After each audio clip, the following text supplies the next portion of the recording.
Hello, Carlson champions, and happy Thursday. It is Miss Carlson here to read your Winn, Dixie Chapter 3 with you today. So if you will, go ahead and get your books out and ready. I'm outside again because it's pretty today, but eventually I think it'll rain, so I might have to do it inside tomorrow. We'll see. All right, so yesterday we started because of Winn Dixie, or if you were at the pajama party, and we did chapters 1 and chapter 2. So we know 4 characters so far.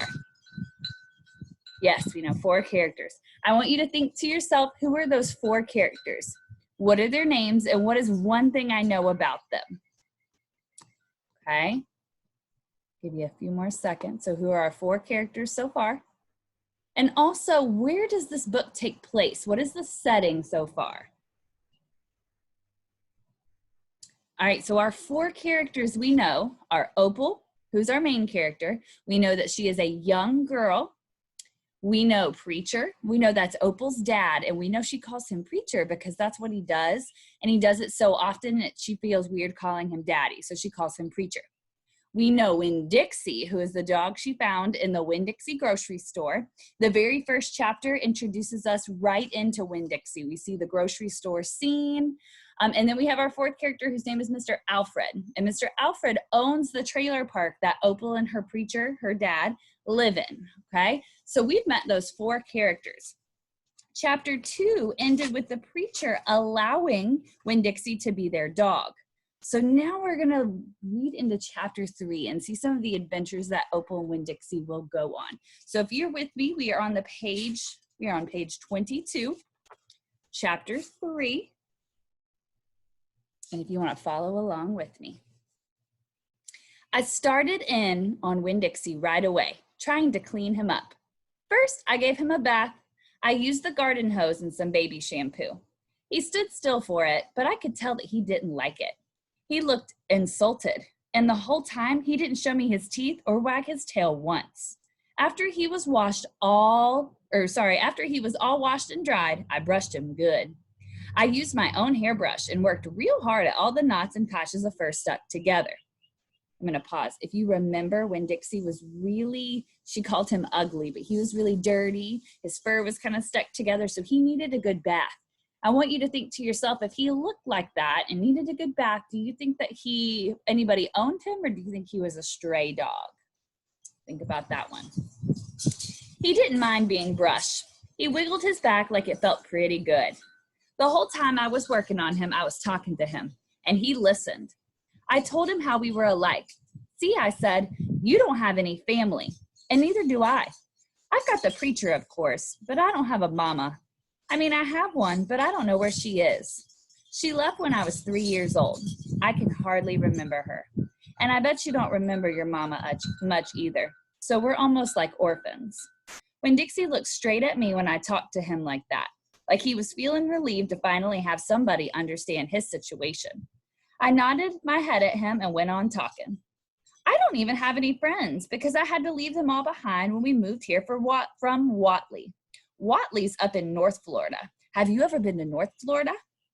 Winn Dixie looked down at the ground like he was trying to remember if he had. Top of page 24. You know what, I said?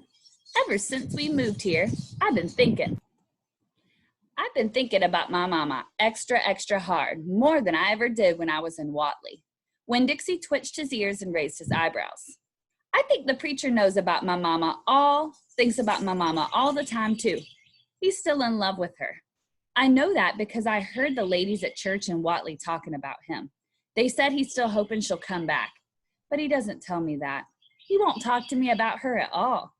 I want to know more about her, but I'm afraid to ask the Preacher. I'm afraid he'll get mad at me. Winn Dixie looked at me hard like he was trying to say something. What? I said. He stared at me. You think I should make the Preacher tell me about her? Winn Dixie looked at me so hard, he sneezed. I'll think about it, I said. When I was done working on him, Winn Dixie looked a whole lot better. He still had his bald spots, but the fur that he did have cleaned up nice. It was all shiny and soft.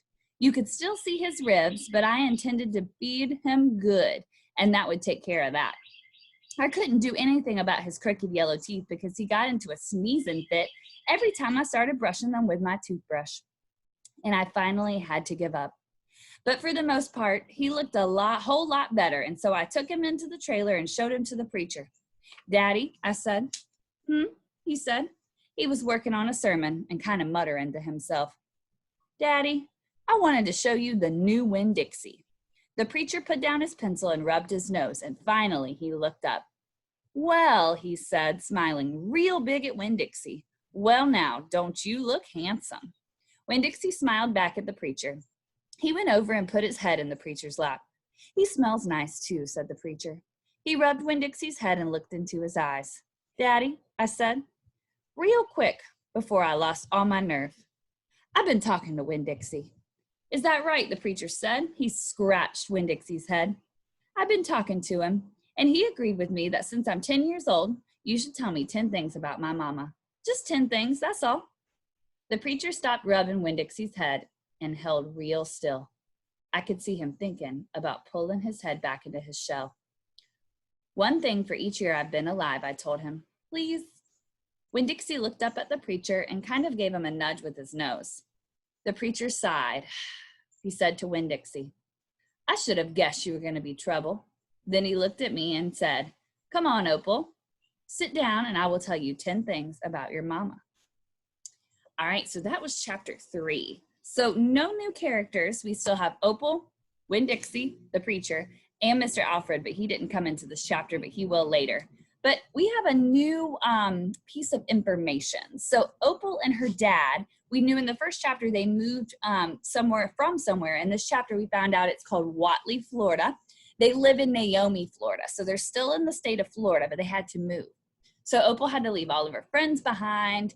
And we found out that she doesn't have a mama. Well, she does, but her mama left a long time ago and she doesn't really know why. So I'm thinking that Opal was probably pretty young when her mom left and she wants to know more about her. So she asked the preacher. We also see when Dixie and Opal start to get a really good relationship where they talk about things together. You know, I know when Dixie can't talk back, but sometimes it's good to talk to your pets. You can kind of think they're listening, being a good listener. So we find out lots of good things in this chapter. So you're going to have to see what Opal says, or Opal's father, the preacher, says about his mama in chapter 4 on the next video.